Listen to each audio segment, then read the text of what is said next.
Well, hello and good evening. Welcome to Cab Crew Wednesday on this March the 4th, the first Wednesday of the month. Hope everybody's doing well. Weather's up and down here in New Jersey. It was in the 40s today for a change, but it was cloudy all day. The sun came out for a little bit, but didn't stay out long. I thought it was going to dry up things, but it didn't stay out long enough for that. So let's just say hello everybody in the chat, see who's here all of a sudden. And we have Jim Tedesco's here. Hello, Jim. How you doing? Welcome. We got James from Dundas Junction. Welcome, James. Glad to see you here. We got JD, Grandpa Rails. Welcome, JD. And we got Mike at Putnam Junction. Welcome, Mike. Nice to see you in here. And then we got Bob from PKW Monoworks. Hey, Bob, welcome. Glad to see you in here. And then we have Chuck Schreiber showed up. Hey, Chuck, how you doing? Welcome. So that's everybody so far. Glad to see everybody made it in here tonight. Finally getting some rain. Well, all that does is make a mess. We should have enough water from all the snow we've had up here. I don't know about down there where you are, JD, but we had in two different snowfalls, I had over 2 feet the first time and then almost 2 feet the second time. So that's 4 feet of snow. And when that all melts, it makes water, and that should be sufficient to cover for the rain. So snow makes water too. So that's what that's all about. So this week, what I've been working on, a couple of things. Every time I turn my trains on, I have 25 engines on the tracks. And I'm waiting to start my garden. Yeah, no. I don't want to have to do any yard work yet. It's too early. Hope not until May, but it'll probably be April when I have to go out there and start cutting the grass again. But so I was saying, I started my engines, and with 25 engines on the tracks, it gets pretty loud in there. And I found a CV setting a while back. I made a change in that so the motors don't fire up. But then I have all the cab chatter talking. And that CV setting that I made didn't change the cab chatter. That still was chatting away. So you got 25 engines talking to each other. And right now I'm in the midst of running trains and testing them after I changed all the KD couplers to make sure everything works and and all the wheels and the trucks that I changed, make sure that they don't derail and everything. It's nice to be able to hear that one train run, and then you can hear strange things that might happen. So what I've been doing was going on my power cab and then going to the consist number and hitting 8 and turning off the sounds in each engine. And that got to be getting old. So I wanted to figure out an automated way to do this. So I thought maybe, hey, Dwight, welcome. How you doing? So I said, maybe I can do this in JMRI. And JMRI, you can write scripts. And in the scripts, you can tell it to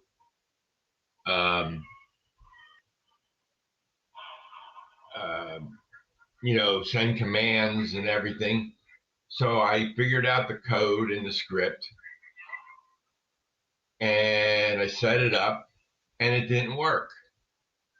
So I tried it on a regular engine that wasn't in the consist, and it worked on that. So what I was doing was sending an F8 function to the engine, and that was silencing the engine. But it didn't work for a consist. So I contacted my friends who developed JMRI, and um, they had a couple of suggestions, but nothing worked. And they're looking into a way to do it for consists and stuff like that. So then I said, there got to be another way. So then I got my soundtracks manual out. I got a PDF file on my computer, and I came across the CV setting, and it's CV 113. And then the CV value is a 0 to 255. So you can make it 0, and that CV is disabled. If you make it 1, that's 1 second. 15 is 15 seconds. A couple, or 60 would be a minute, 60 seconds, the value, et cetera, right? So I said, okay, I can deal with the engines being on for 15 seconds. So I changed CV13 in the 2 consist engines, and I made them the value of 15, put them on the track. After 15 seconds, they went silent. So I said, perfect. So I changed all the engines, and this helps with the engines that are in the yard too, because I don't want them running all the time because they're sitting in the yard waiting to do some work. And what's funny is I was always turning off the track power to turn off the engines. Well, when I would go to run a train in there, I forgot that I had the track power off, and I couldn't figure out why it wasn't working. Then, the track power's off. So I had to toggle switch to turn track power on. This way I can leave all the track power on, and the engines automatically turn off the sound. And then as soon as you start up the engine by going to speed step 1, the sound kicks in. And it'll run with the sound going and everything. And then when it comes to a stop, when it goes back to 0 speed step, it automatically starts the clock 15 seconds and it shuts it off. So that's pretty cool. So I did that, got all them done. So now the trains come on and they're silent because they're all sitting at 0, and in 15 seconds, you don't hear no more cab chatter. So then I run a train to test it, and then it fires up and all the sounds from that train is going. So it worked out really good. So that's CV113. That's in Soundtracks Decoders. So too early for bed, or I'll be back up at midnight. I don't sleep good as it is. Well, that sucks when you can't sleep. You got sleep apathy, Dwight. You should go to a doctor and have your sleep apathy checked. Maybe you need one of those things to sleep with a mask. They tried to do that to me, and I said, no, I'm not wearing that. And I did. All I had to do was change a couple of habits, and that took care of it.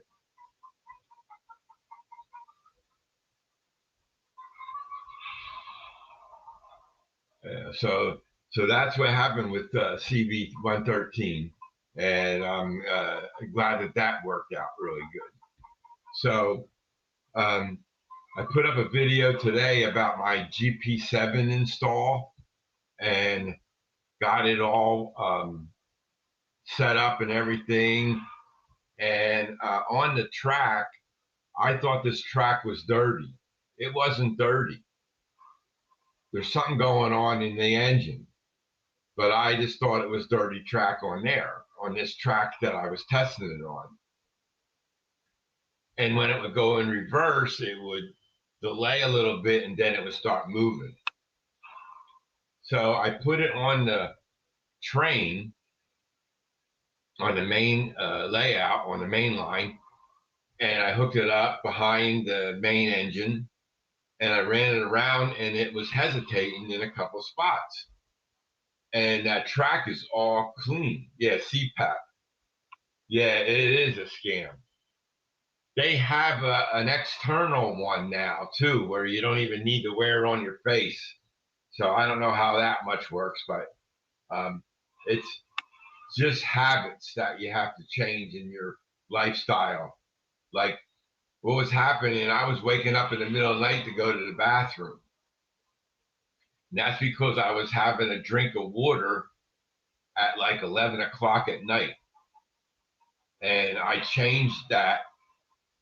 So I take a drink of water early in the evening now. And then I go to the bathroom before I go to bed. And then I don't have to get up in the middle of the night. So it's just a habit. You just have to change your habits. That's all. So, um, but anyway, so I put it on the main line and it was hesitating spots. So I took my little thing and tried to clean the track in the spots that it was hesitating on. Couldn't figure it out. So I took all the passenger cars off the track. I took the main engine off the track. And then I just left that engine, the GP7, on the track. And I ran it, and it ran around for over an hour without a glitch. As soon as I put it on then I put the lead engine back on, and it still was hesitating. So I'm going, okay. I brought it back on the workbench. I opened it up, and the ground wire, you have to go get them, JD. We got a few people that haven't hit the like button yet. The ground wire, which I use is the black wire, and it goes onto the frame. So you have to get ground to the frame when you're converting a DC to DCC engine, right? You have to have the ground.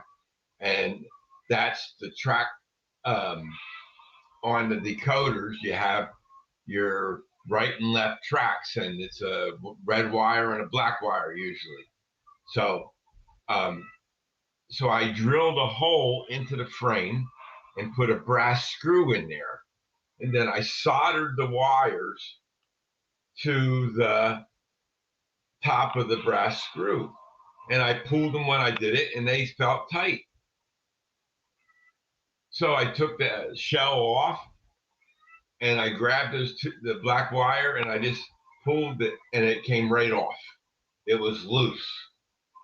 So I said, I didn't want to have to take the trucks off and solder a black wire onto the other side of the truck and redo it all. I said, that. So what I did was I skinned back the wire, maybe almost 3/8 of an inch, so skinned, and then I wrapped that around the screw. It was tedious because it was down in, and I didn't want to take the motor out to do it, so it made it harder. I had to use two tweezers, one tweezer to hold the wire in there while I was holding it with the tweezers. Then I took the other pair of tweezers and twisted the wire around the screw, and then I had to do that for the other wire, and it screwed that around. Then I screwed that on, and boom. Then I put it on a track, and I ran it for 2 hours, no glitches. So I said, okay, I'm going to put the train back together. So I put the lead engine in front of it. I added the passenger cars. I put the track cleaning car in the middle of the train somewhere.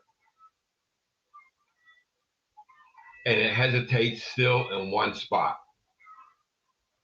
And I'm looking at the track, and it's pretty darn shiny. Hey, Russ, welcome. How you doing?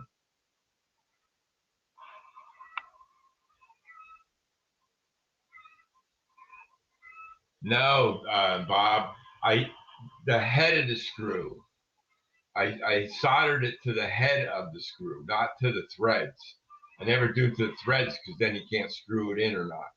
So the best way to do it is just wrap it around it and then screw the head right down to the frame, and then it doesn't move.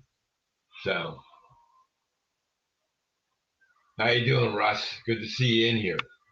So so now it's running, but it hesitates in one spot. And I thought it was hesitating in two spots, but sometimes it doesn't hit that spot. So I think, hey, Chris, welcome. I think what I'm going to do next is put a current keeper in there because it's hesitating going over two turnouts. And all my turnouts, the frogs are all powered. So I don't know why it's hiccuping on top going over, going through the frog. So it doesn't make any sense to me. So tomorrow I'm going to open it up and I'll put a current keeper in there. I have a couple in stock. So I'll add one in there and see how that goes. And maybe that'll stop it from hesitating. Um, it's not dirty track because you can look at my track. If you get it close to it, it's shiny, and that's from the track cleaner car. So, and then when I run it without the track cleaning car, it doesn't hesitate. That's the only other thing.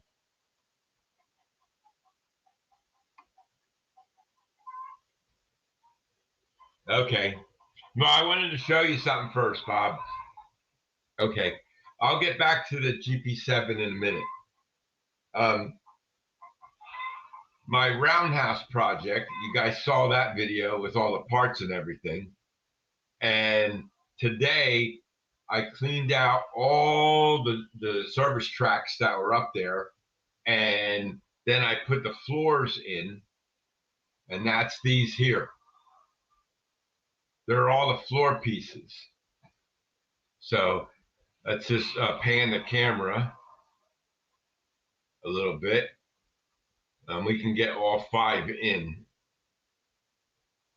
right there, that view there. So you got 1, 2, 3, 4, 5 stalls. Okay.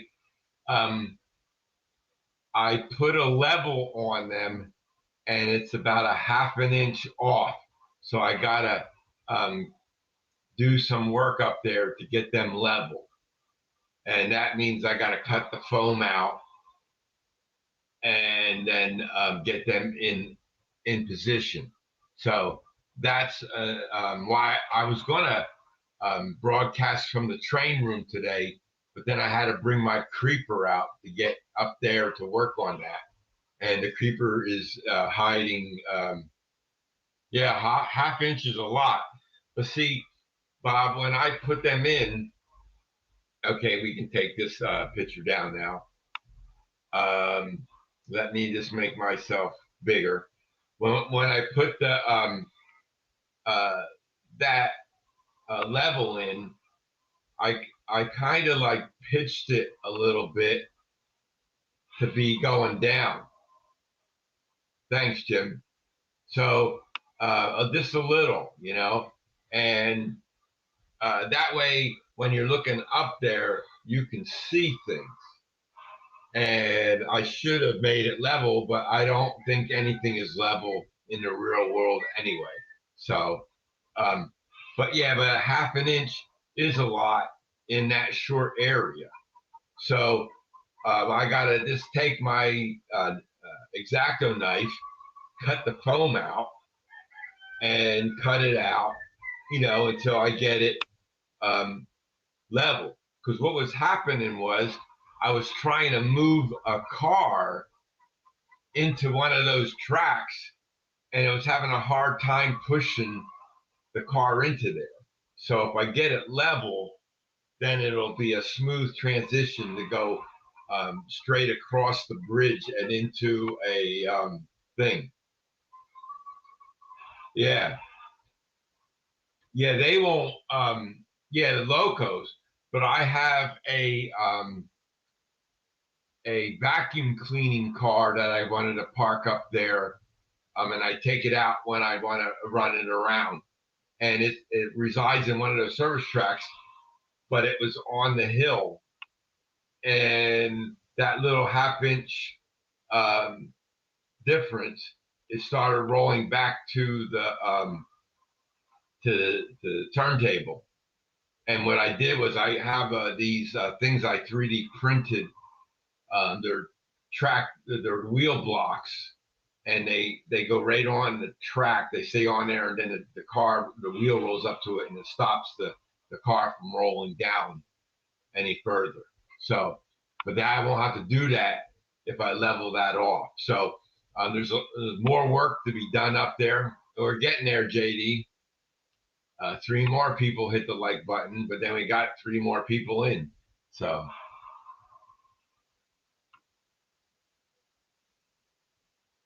Yeah. So so that's what's going on with the roundhouse. I 3D printed it all without even thinking it was going to fit up there. But I gave it a quick look, and I said it should fit, and that's why I put the floor pieces up there. So I have just a short distance from the end of the floor to the top of the round table. So the tracks will be exposed for just a little bit short distance. Hey, Anthony, welcome. Yeah, that's right. Use that calibrated eyeball. That's right. So, so that's what I did. And tomorrow I'm going to cut that out, work on that a little bit, and then try to get the trains to run and stuff like that. So, so that's what was going on with that project. And once I get them leveled, then I will glue all them together. Then I will glue the walls on. I'll leave the roofs off until I get the track in place. And then I got to reset those tracks on my controller. And they're all still the same numbers. And I got to put lights on it so I know when I turn the track power on that stall lights up, stuff like that, like the other stalls do. So a lot of work went into that, and so getting it all 3D printed. So all the parts are printed. The parts that I had to paint are painted except for the roofs. I'm going to paint them black, but I got to go get some black paint yet. I don't have any more. I have a little bit left in my bottle. I got to get some more black paint to paint all the roofs back. So going back to the GP7, so I like I said, I think I'm going to put a current keeper in there and see if that makes any difference. But it's because of the track cleaning car is heavy and it drags, and I don't know if that's causing a problem. And this is the 32-inch long hopper car that I got, and I showed a video of that, and it's really small car, and I was running it around, and it weighed 5 ounces when I got it. tested it. I put it on my scale and it weighed 5 ounces for 32 foot.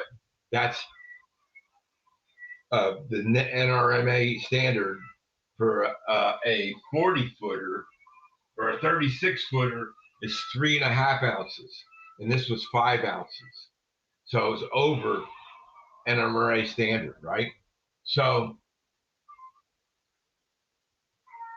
I then said, okay, as it was running around, the wheel would come off the track. And I said, okay, I'll add more weight to it. So I now they weigh 6.2 ounces. I added almost 2 more ounces to the car. And that solved the wheel coming off the track problem. But it also causes the engine to hesitate in the spot. When I put that on, if I take that off and run a train around without it, it doesn't hesitate.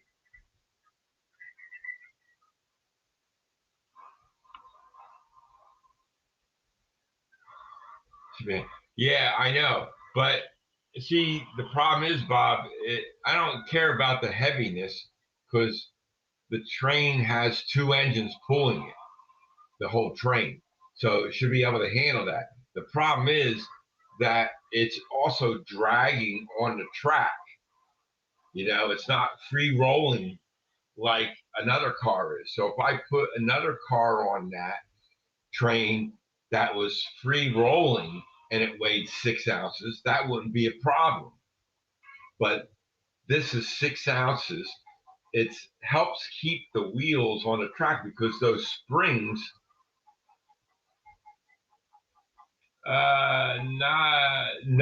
not a motor issue, Jim. No, it's not with that. I'll explain why. I don't think it's a motor issue. Okay, because I have the same car on my other train in the other town, and that is the one that does that loop-de-loop, goes through the 2 tunnels twice and everything, and that's mostly curves. There's only one long straight that goes right down the front. Everything else is like going around a curve and stuff on that.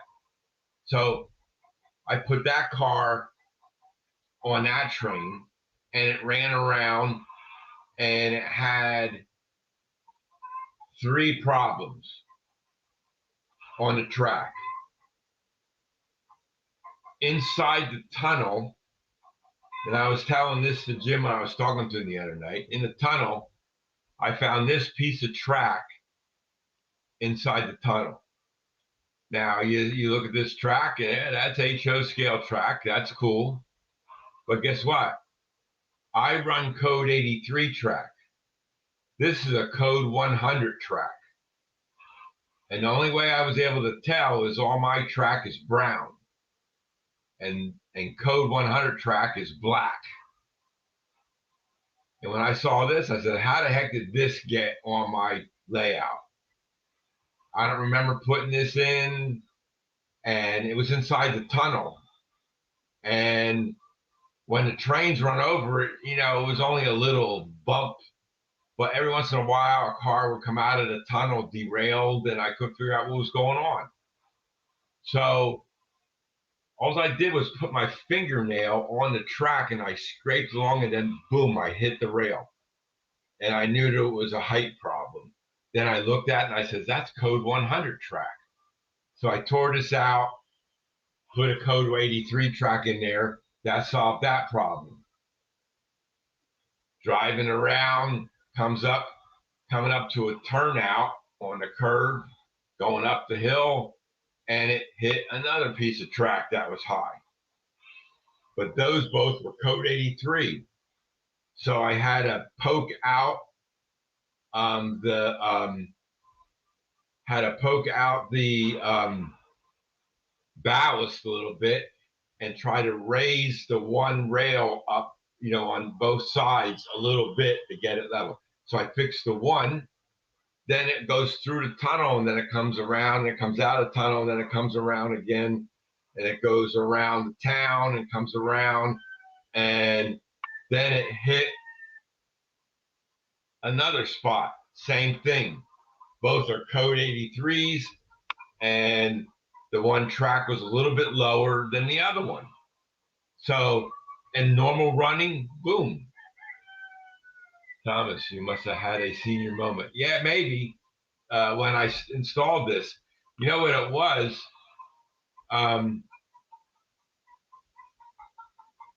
I had all these small pieces of track in a box, and I needed a small piece to put in there, and I just grabbed it and didn't pay attention and put it in there, and it connected and everything, and the train ran through, and I've had seamless trains running on that layout for a long time with no problems.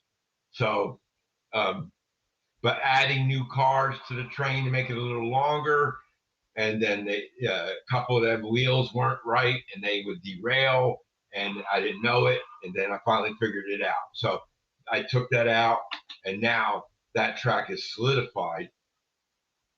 But now that train runs with a track cleaning car.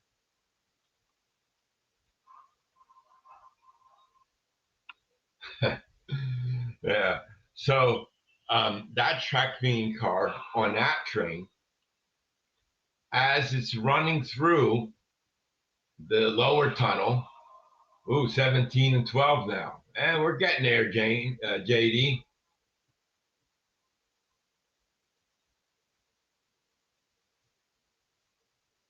I don't know how well dead rail is going to work going up inclines.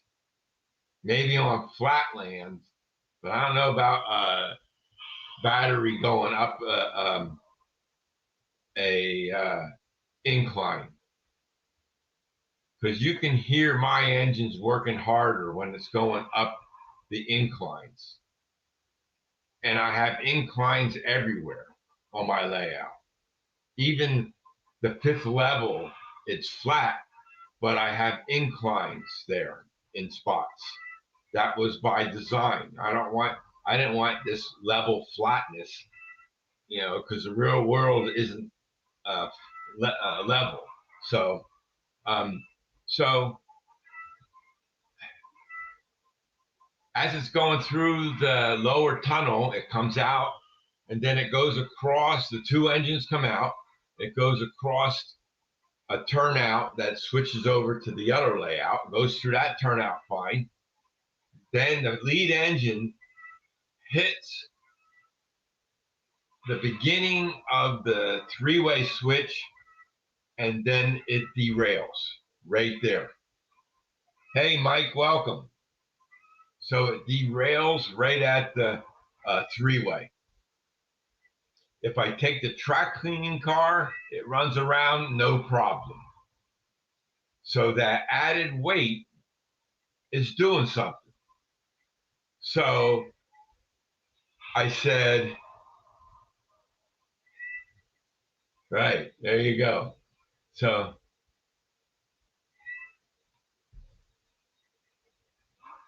there you go, Chris. Yeah, all my wiring. Yeah. Yeah, wiring's a fun job. And so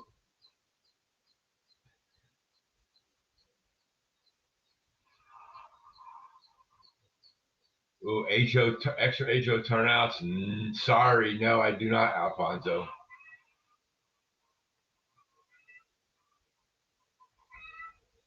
All 60 of my turnouts are in use.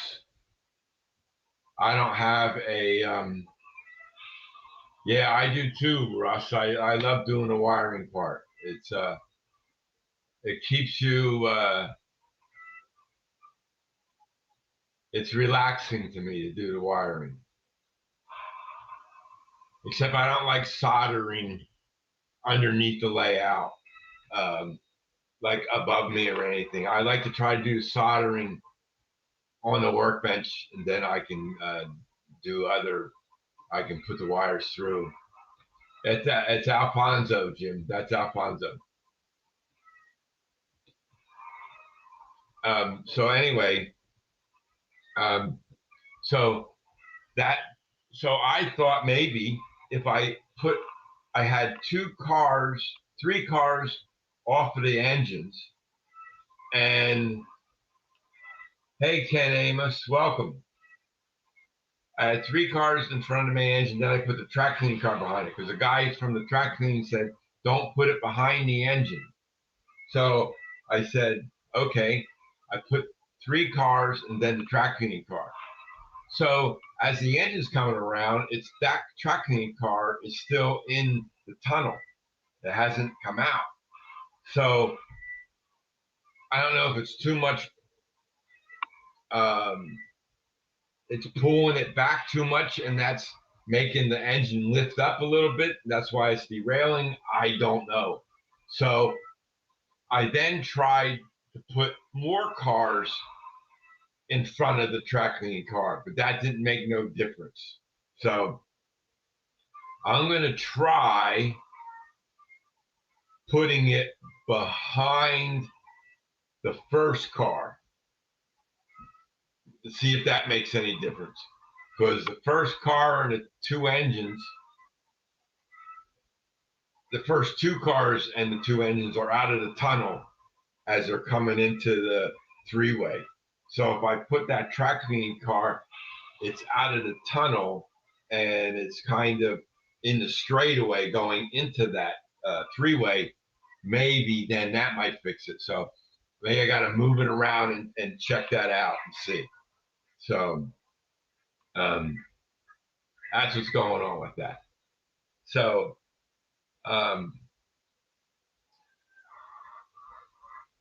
so the track cleaning cars work, but you have to get your track really prepared for them, which I've been doing on the one layout. The other layout, no track problems at all with the track cleaning car. It's just that it's, I think I have it too heavy. I might remove a couple of weights, try that first, put a Keep Alive in that engine and see if that works. We'll see what happens. Got a couple of things to test.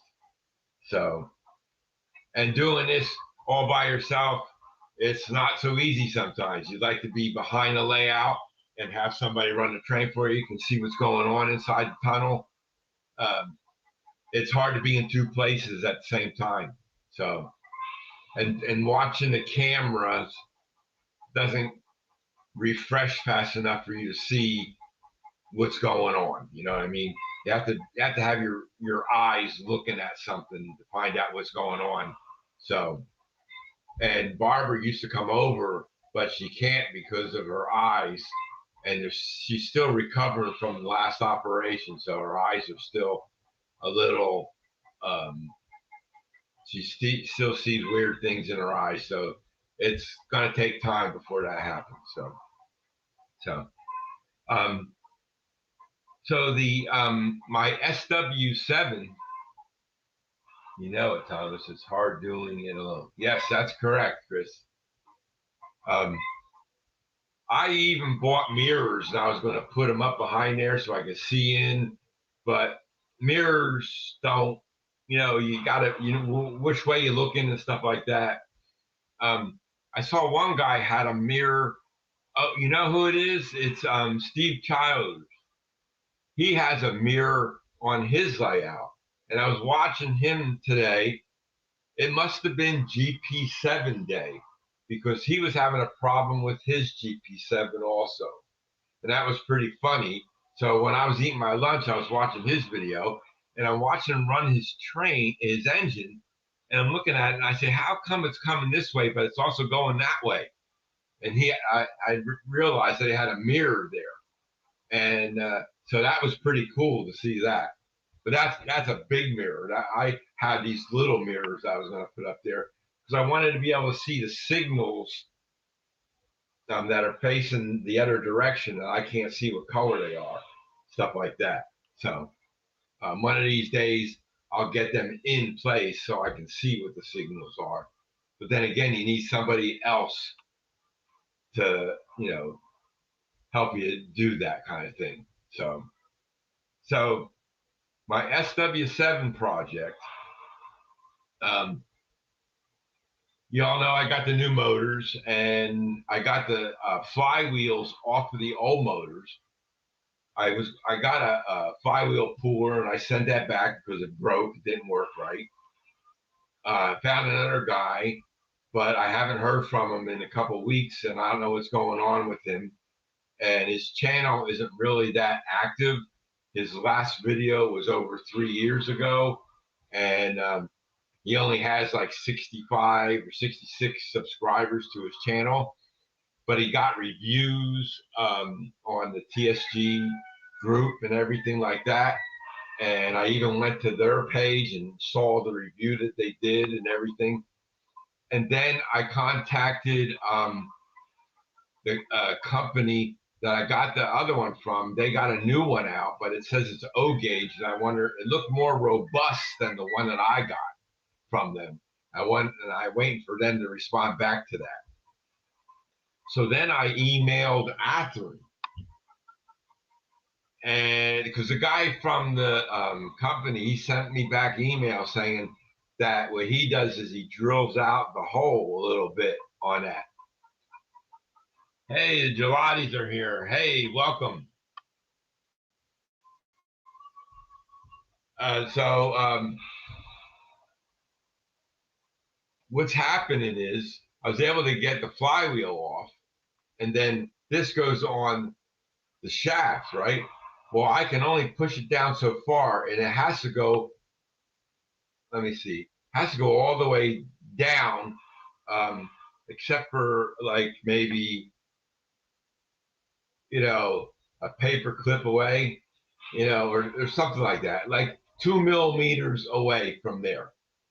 And I can't push it down any further.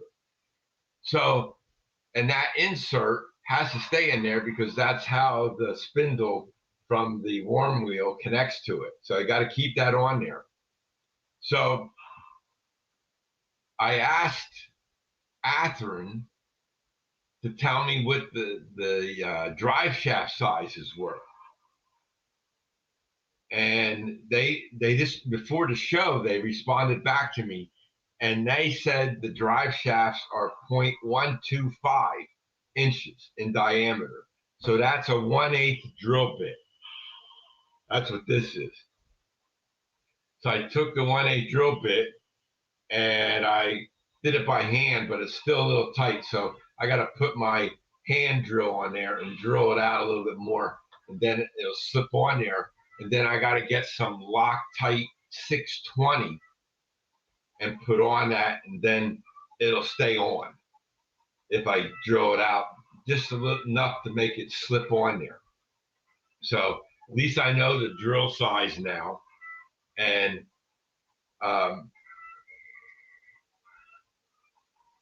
that's what's going on with the SW7s. So I got a lot of work to do to prep them to get them in there. So reaming that out to 1/8 of an inch diameter with my hand drill. That's this guy here, and it has an adapter on there. You unscrew it, and then you put a bit on there, and then I can go like that, and it'll make it easier to get that in there. So I'll do that another day. I don't need those engines right away, so that's a project that I work on when I don't have anything else to do. But the roundhouse is keeping me really busy. And so, like I said, I changed all the CV settings in all my engines. So then I put them back on the track. And then yesterday, on the subway system,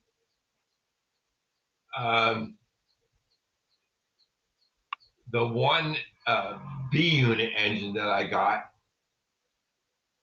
the light wasn't flickering.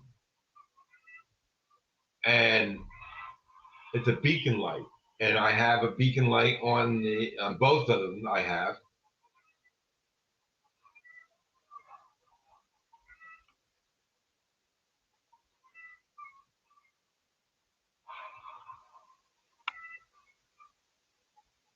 Yeah, plastic wheels don't last long, Alfonso. If you can switch them to metal wheels, that would be better. If you clean your track with any kind of liquid stuff, that'll eat up the plastic wheels.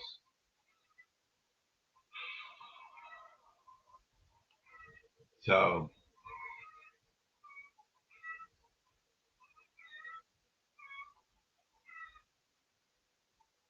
oh, really? I love mine. I have two of them, Chris. I have a Photon Monic uh, Mono 4K and a Photon Monic 6K. And the 4K is a smaller build plate, and the 6K obviously is a bigger build plate.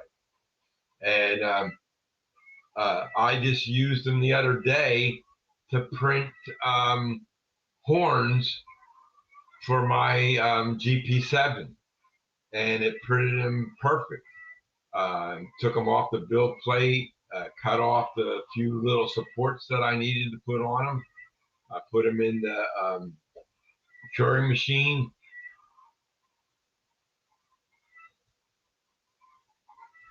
Well, Yankee Dabbler has them. JB Wheel Sets has them.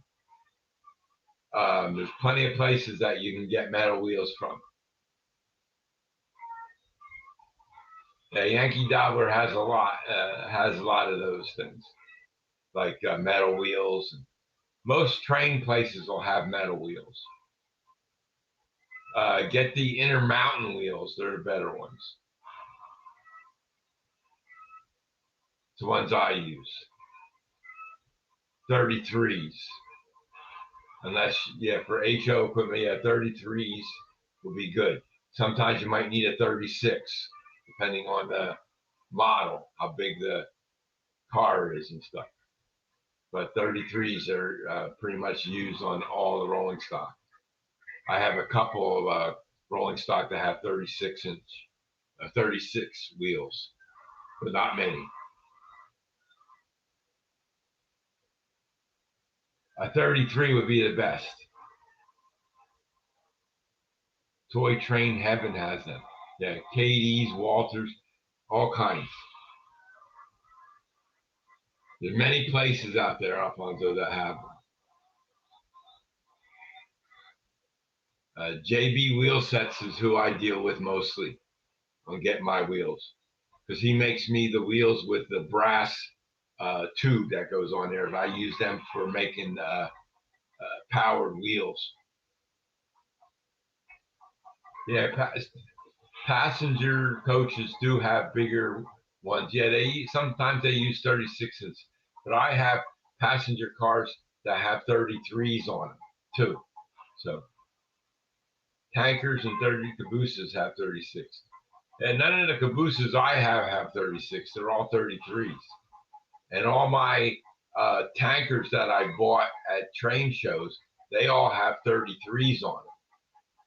Maybe the standard would be to have them make them 36, but I'm not going to change them to 36. They're 33s and they roll nice. So will 33s fit on all my rolling stock? Sure. Um, the only thing you have to worry about is your trucks that you're putting them in. And if they're there's a lot of work that just remember coupler heights, right? That's right, Spence. And I didn't say welcome to you. I didn't see you come in, but welcome, Spence. Too much. Yeah, so it's um, yeah, coupler height is important, and that you can change by putting washers between the trucks and the body of the car. That's how you fix coupler height. You just popped in. Okay, good. So I didn't miss you. That's good.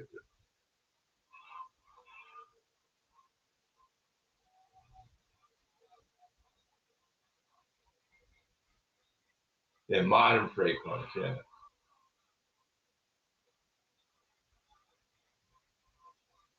yeah, load rail rule. Right. Exactly.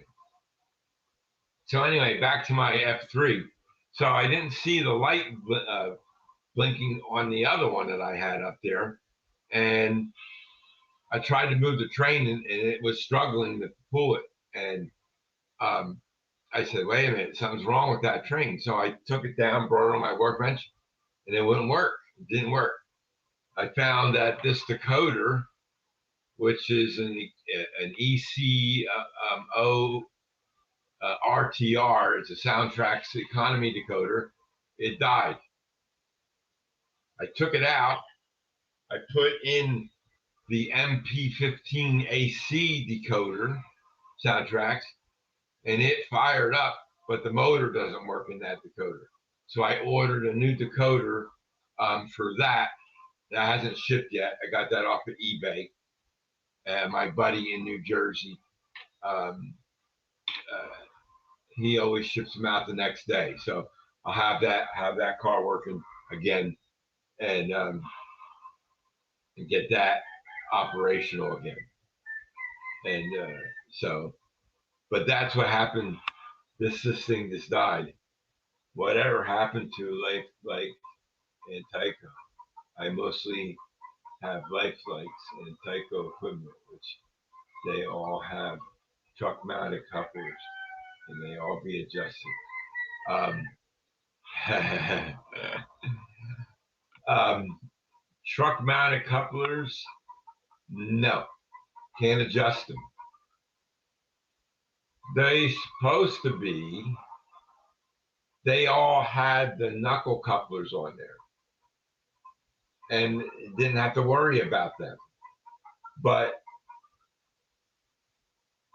I use all KD couplers. So what happens is KD couplers have the hose on there, and that runs low. So you have to have the coupler at the right height. So all the Tyco and Lifelike cars that I had a couple from way back when. I still have them, and I still use them. I took all the truck mounts off. I removed those trucks, threw them in the garbage. I 3D printed my own trucks, and I bought KD number 242 coupler boxes and mounted the coupler boxes onto the body, and there I go. So, yeah. If you have the horn couplers in there, or leave them in there, then you won't have to worry about it.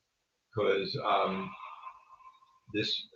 the only problem is that the gap of the wheels going into those existing trucks, you got to find out, whether you need a pointed end or a blunt end. There's different types of ends that you can get on the axles. So take one wheel off, and then when you're looking for your wheels, try to find something similar to that. If it's a blunt end, and they make blunt end wheels, and if it's a pointed end, then you get a pointed end wheel. So you have to make sure that that's long, that part that sticks out of the wheel on the outside is long enough to go into the. I'm having trouble getting the couplers and the trucks 3D printed due to the resolution. The original horn hook couplers are broken. Yeah. Yeah. The trucks that you get off of the internet files, you have to get the right one. And sometimes the files, when you download them, have errors in them. You have to fix the errors in the files. And I use a program called 3D Builder, which comes with your Windows program. If you're a Windows user, if you're a Mac, then you're out of luck. But all Windows from Windows 7, I think it was when they first brought it. No, Windows 10. Windows 10 and Windows 11. Hey, Ronald, welcome. How you doing tonight? Thanks for stopping. Hey, James, back again. How you doing? Oh, look, I'm using my Bamboo Labs A1 and the Mini. All the parts for the roundhouse.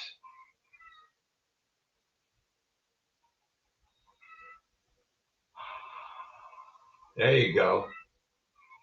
Dwight, good idea.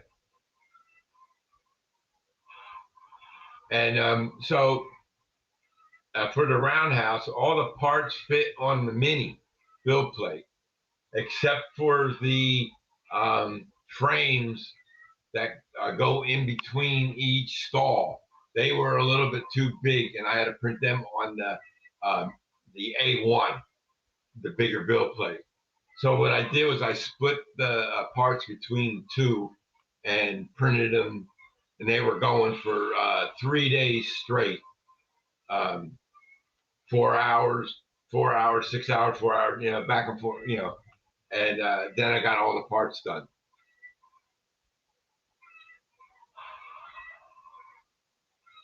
Yeah.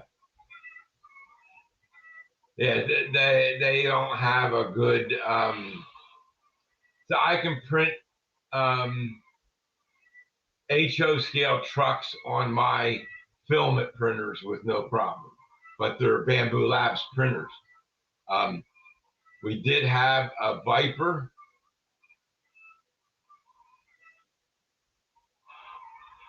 Oh, that you were watching Heath. Okay, no worries. Yeah, he blew some. That's what he always does. Or wait a minute, maybe he was doing an unboxing. That usually takes an hour and a half to do that. He's a funny guy. Haven't talked to him in a while. No, not tonight. That's good. So that's Chris. That's what I used my Bamboo Lab printers to print the roundhouse parts, and every part printed out fine. I did have a couple of glitches on some of the windows, and I just had to clean the build plate again and put my Bamboo Labs sticking stuff on the plate, and then boom, they printed fine. Unboxing, yes.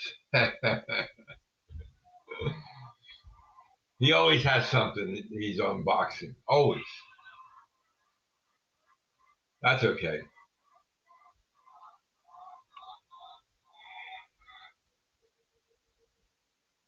No, Bob doesn't have trains running yet. He's still working on getting the oil drums in and in place. He's got a lot of work to do to get the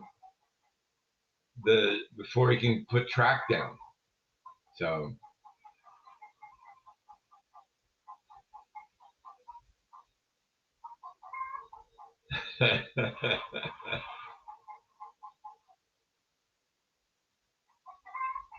oh, I don't have coupler files up, Monzo. I could print you the trucks, but not couplers. I don't print couplers. Um, yeah, yeah, I don't think anybody even makes HO scale couplers. If you have the files, what you want, then just email them to me. I still have the colored paint. I don't have that. I don't have fluorescent filament. Yeah, just email them to me, and I'll see what I can do. I can have them painted that color. I still have the fluorescent paints. In the email, just tell me what color you want, how many you want, and what color you want. I have orange, green, purple, and red in fluorescent.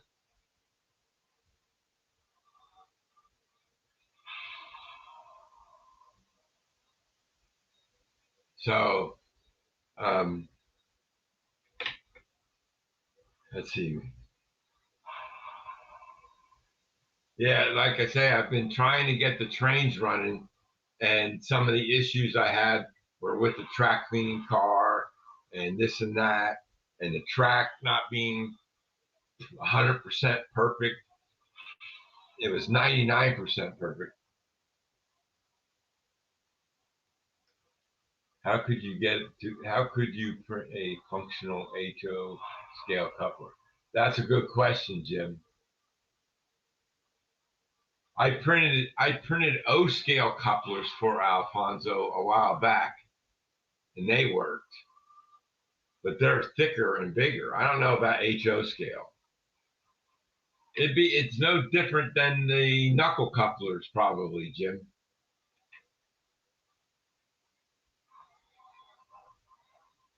Yeah. So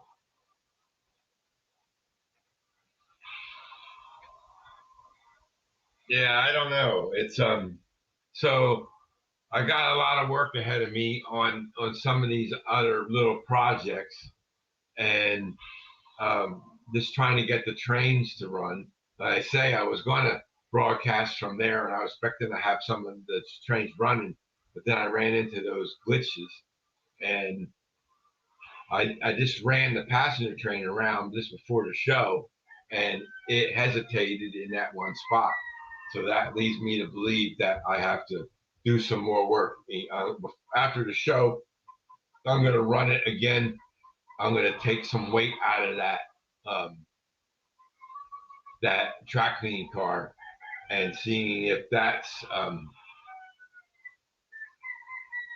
yes, we need affordable metal 3D printing car. There are metal 3D printers, Russ, but they're not affordable to us yet. If you could find me a metal 3D printer for under $300, then I'll get one. But to print metal, that's got to be so freaking hot. I wouldn't need heat in this office at all if I put it in here. Yeah, don't hold your breath for those runs. If anything, they'll be more expensive. Because I looked into that a while back and they were in the thousands. I was going to spend thousands of dollars for something that I may not really need. Couplers aren't that expensive. I'll just buy KDs. It'd be nice if you can make your own, but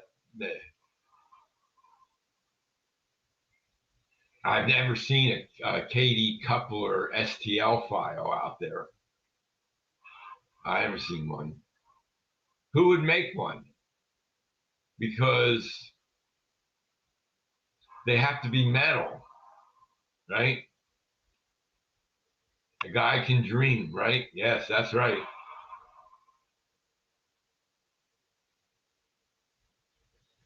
I don't know. Yeah, one can only hope for things, right? But yeah, you can see in the background of my, um, you can see the creeper there. That's why I didn't do the show in the room there. It gets in the way and stuff. So that's what I use to get up to the round table from the outside. I can get to the round table from the back of the layout, but I have to reach over top of the roundhouse building. From the front, I don't the roundhouse building that's already there. I can get at it without touching it, and I can reach just about everything up there. So that track was all super glued in. Hey, Dave, DB Tech, welcome. And this is the super glue that I used. This was Derail Darrell. Derail Darrell, he super glues all his ballast. And that was a good idea for around the turntable. Because if you just put ballast down with the normal hodgepodge glue, it has a tendency to break up and get loose, and then it would fall into the pit all the time. So I super glued all that track around the round table, and I didn't have any loose ballast, right? But to pull that track up, that was a job and a half. Okay, it took me almost 4 hours to pull that out. I started out at 6 o'clock this morning. I got it done around 10, 11 o'clock doing that. And that means I got the track all out. Some of it I had screwed in, and the screws were all full of super glue, so I couldn't get the screw out. I had to use a pair of pliers to get it started. And then there was all kinds of debris up there, and I had to get my shop vac hose all the way up there, and then I sucked it all in, and then I put those floor pieces in. Then I found out that it was not level, so I had to level it out. Yeah, it is. That's a good idea for around the roundhouse, because once you have the tracks in place, they're going to sit there. They're not going anywhere. They're not going to move. And the round table isn't going to move anywhere either, right? But once I did that, I didn't have to vacuum out the round table anymore. Never had to. The only time I had to vacuum it out is if I was working up there and something, when I'm working up there, I'm leaning on the layout, and then I got stuff on my arms, right, or my hand, and then I go over top of it and it falls into the pit. So you're going to get dirt in there from when you're working on it. What I should do is take the bridge off, use my tool, put the bridge on the tool, let it sit there, cover the hole, and then put something around the whole pit so that nothing falls into it. But maybe I'll put something in when I'm ballasting the small sections of track that are coming out of the new roundhouse. So that's what's going on. So that's tomorrow's project, is to start cutting out. Maybe I'll cut that out a little bit tonight. I'll go out there after the show and start cutting it out and seeing what it's going to look like. If I get one down and then it's level, then I can do the other ones and they'll all be level too. So it's only then, because of the track was all super glued, the ballast, usually when you use hodgepodge glue, you can take a screwdriver and clean out all the ballast off of the track, because it's hodgepodge glue. It's not permanent. It sticks and it keeps it in place, but it's not permanent. Super glue is permanent. So all those tracks, I grabbed them all and then I just dumped them in the trash. I found a guy selling individual 36-foot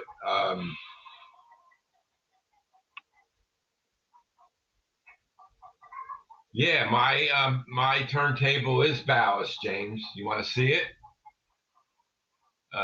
Let me stop sharing. Let me remove this from the studio. Let me share again. Yeah, I don't get the super glue on my arm or hand. No, this here has a long stem on it, and and you have to have a good ventilation area to use this stuff. This stuff is wicked, but it works. Let me just get my window shared here again. There we go. Okay. Here we go. Let's make this one bigger. And let me.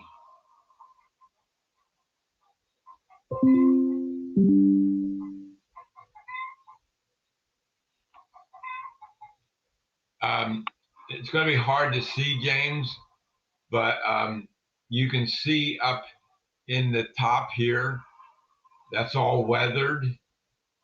The bridge is weathered, and the bottom of the bridge is all weathered, but the camera view doesn't show that.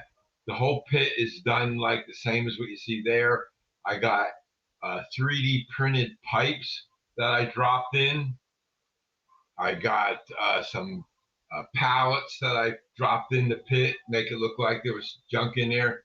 Okay, I got him, Alfonso. I'll look at him when I get a chance. Thanks. Yeah, that's well. Um, I had bought in 2 bottles of this stuff,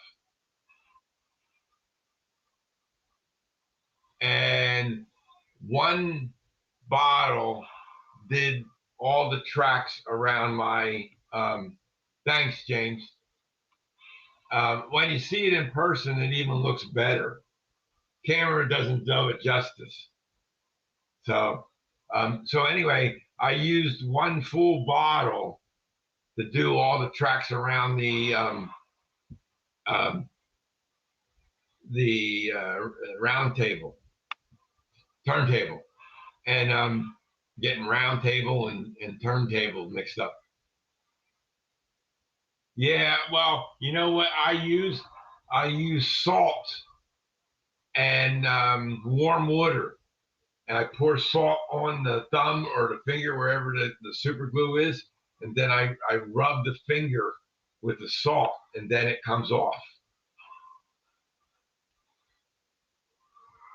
Well, I don't know if you can zoom in on this or not. Um, Let me see if I can zoom in or zoom out a little bit.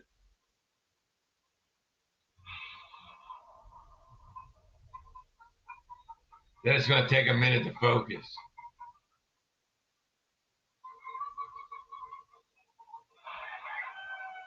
See, these cars right here are blocking the view over here. So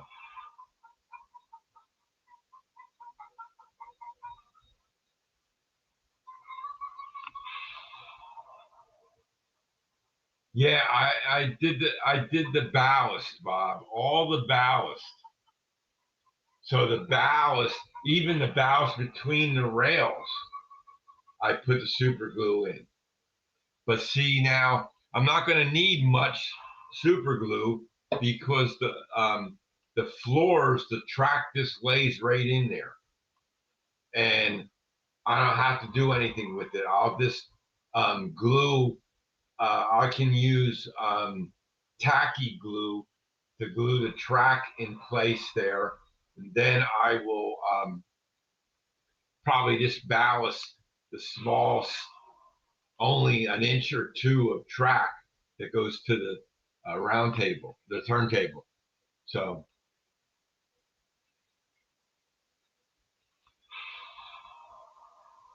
yeah, but you're not going to see the wheels. Do you have any of the intermodal well cars? No, I have no triple stack.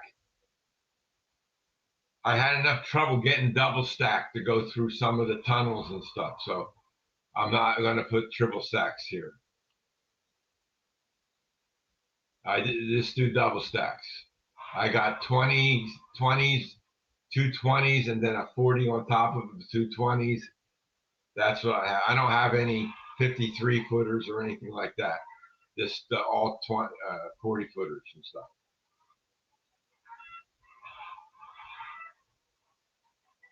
Oh, I use facial recognition to get into my phone. I don't have to enter a code to get in.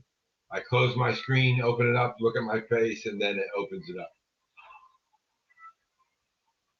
Rat race, but all good, bud. Rat race.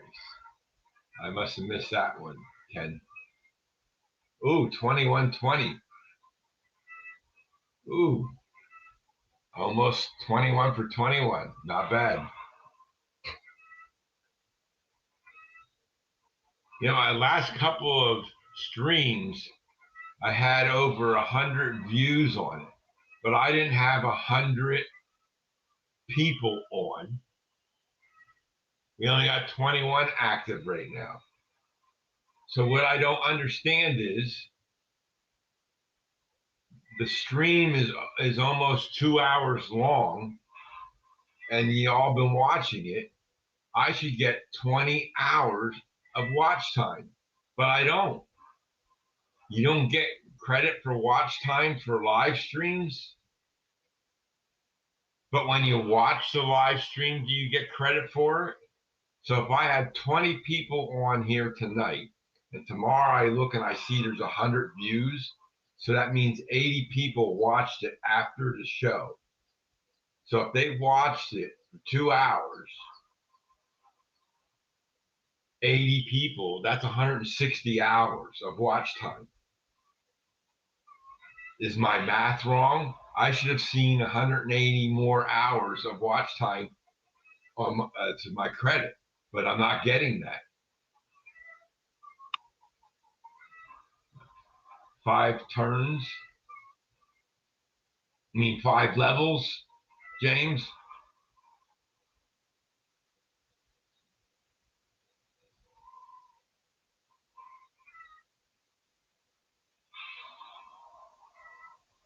It doesn't count while you're live.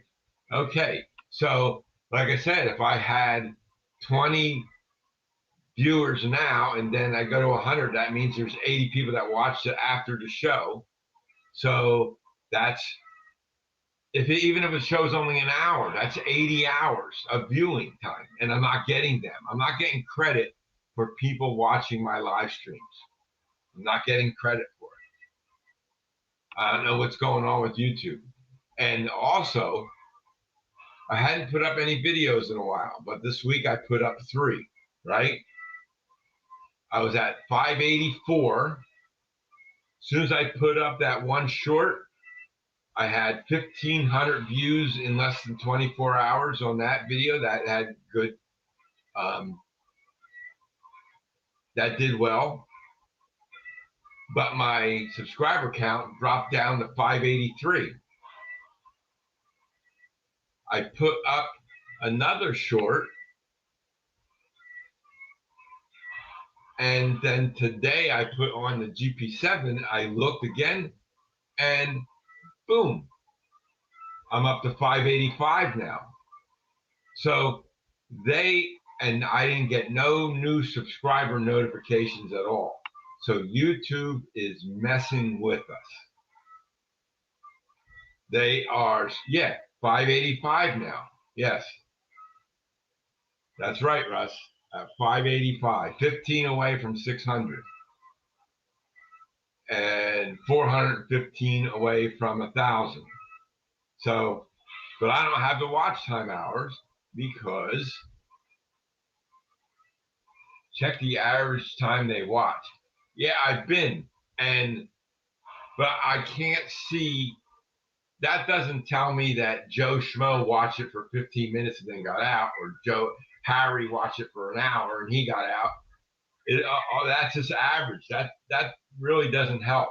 It still should, if say all 80 watched for 15 minutes, that's still 20 hours of watch time. And I don't see that increase. Even if they only watch 15 minutes. If they watch 10 minutes, that's going to be like 15 hours or so. I should see the difference. I've been sitting at 145 to 150 watch hours consistently on my analytics for the last 28 days. Okay? And that's the average over the last 365 days, right? So, and I'm at 1,900 watch hours, I think, 1,900 and some odd. And I can't get over that hump because I'm getting a lot of views on my streams, but I'm not getting the watch hours. So they are messing with us. I guarantee you, they're jerking our chains. We don't call them screw tube for nothing. But, you know, I'm not going to get rich off of YouTube.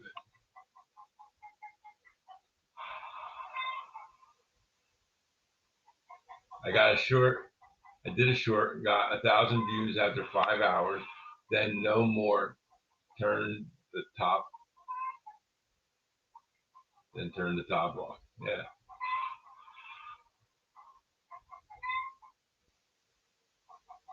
They may have. Who knows? I don't know what the people are doing, and I don't worry about it. Public watch hours 3,100. Yeah, I need 3,000 for 500 subscribers and above to become monetized, but I can't get there. It's just, and I haven't been putting out a lot of videos because I'm too busy working here. I don't have time to do a video, but you know, so I did a couple this week. I got a lot of views on it, but shorts don't add up 2 hours. You know, they don't. You'd have to get 1 million views on a short to get credit. I don't get 1 million views. I get 1,500, 2,000. One I got 10,000 views on.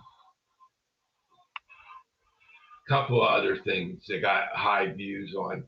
Some videos got a lot of views on, but it doesn't add up. And I created a lot of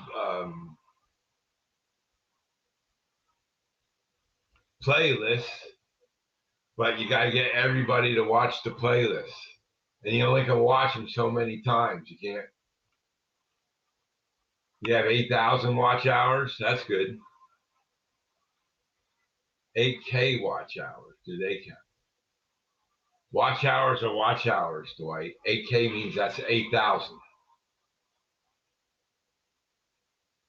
But is that your, like I have over 4,000, but that's lifetime. So you need 4,000 for 1,000. If you're at 1,000 subscribers, you need 4,000 watch hours to be monetized. I have over 4,000 watch hours lifetime, but that's 5 years of being on YouTube. But they don't count that. They count only the last 365 days. So today's March 4th. 365 days ago was March 4th of last year. Yeah, that's right. That's for 10. That's for 1,000. Yeah, well, it all depends on what you show and what you do. Look, some people have 20,000, 50,000 subscribers. I know a guy that has 3 channels, and he has 100,000 subscribers on all 3 of his channels. 100,000 subs. It all depends on what your content is. It's hard to do in trains. And everybody's doing a how-to video. So it depends on what you want to learn how to do. Scott does a lot of good things on his channel. I watch some of his videos. That's how I learned how to get my things going, my engines going.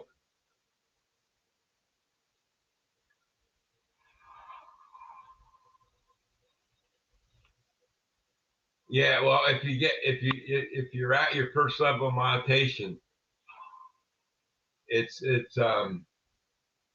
yeah, Frank was over 80,000. Yeah, see, it all depends on what your content is, and that's important. And this one guy that did 100,000, what he does is he tells people how to get better at doing YouTube, and that you can increase your subs and increase your views and all this. I've tried some of those things, and it's helped a little.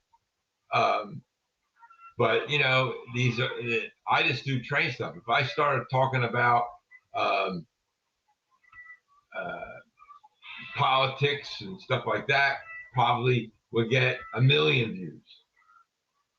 You know, all these people out there complaining about this and that and everything like that, they get a lot of people viewing them, stuff like that. Like the sheriff department showing videos of people getting arrested and stuff like that. They got many viewers, and then you know, but SMT has over 200,000 subscribers. Yeah, see, I don't know if I could handle 200,000 subscribers. The way I look at it, if I put out a video, I have 585 subscribers. I would expect 585 views. That's what I would expect, but that's not what happens. If I put out a short, I get more views than I have subscribers. If I do a video, it's a hit or miss.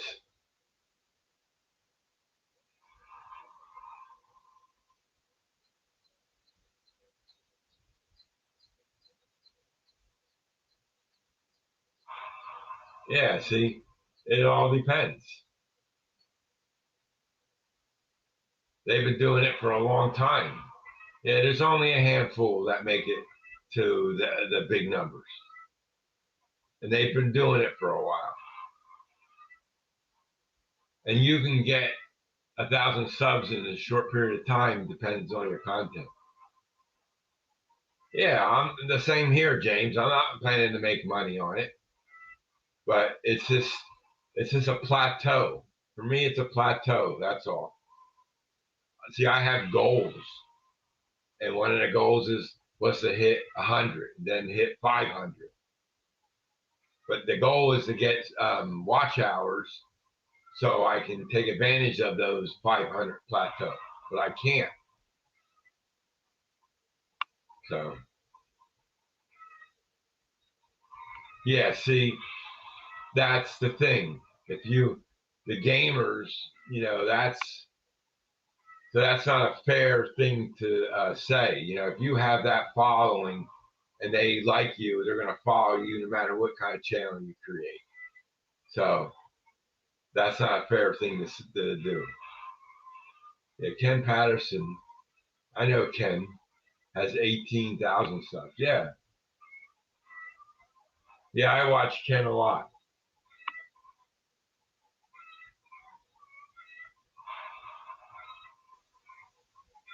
Yeah, it all depends on what you're showing and stuff like that. So yeah, you see this here yellow engine? That's the smallest switcher that you can find. And that's what I was using to move that um, vacuum cleaning car into the siding up there. And that half-inch um, incline was making this go too hard. Right. Yeah. So, you know, you only can do so much in a day, right? Like,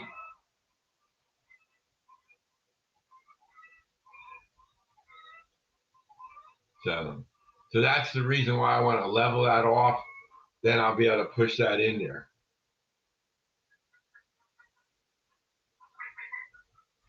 Yeah.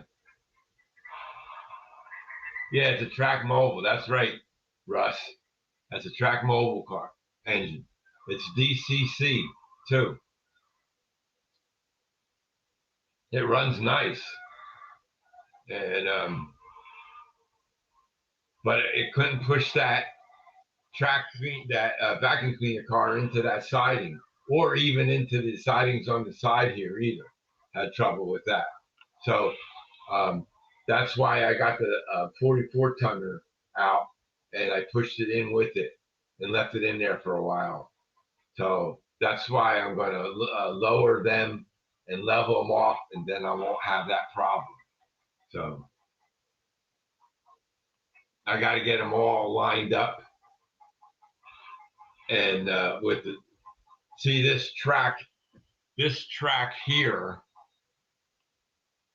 I go straight through, and I'm gonna, I gotta move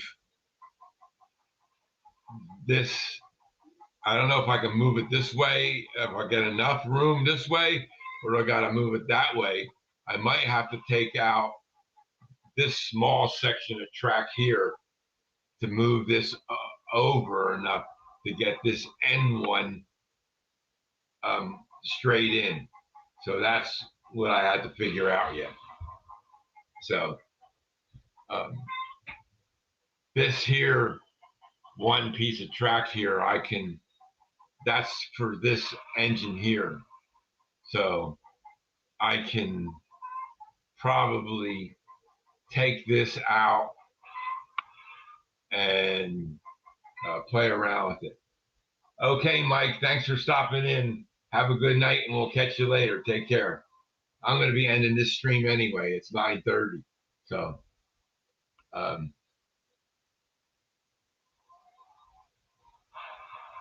threefer. What's a threefer, Mike?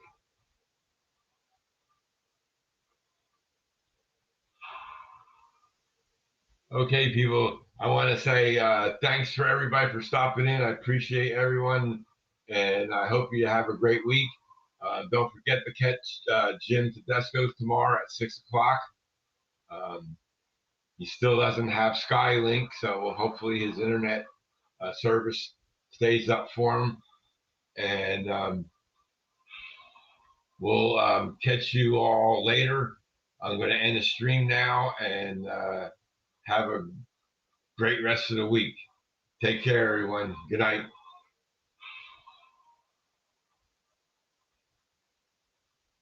Thanks, Dwight. Thanks, Ronald. Thanks, Jim.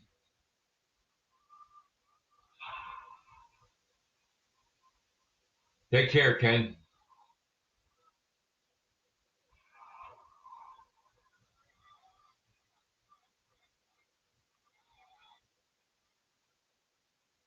Ronald, take care.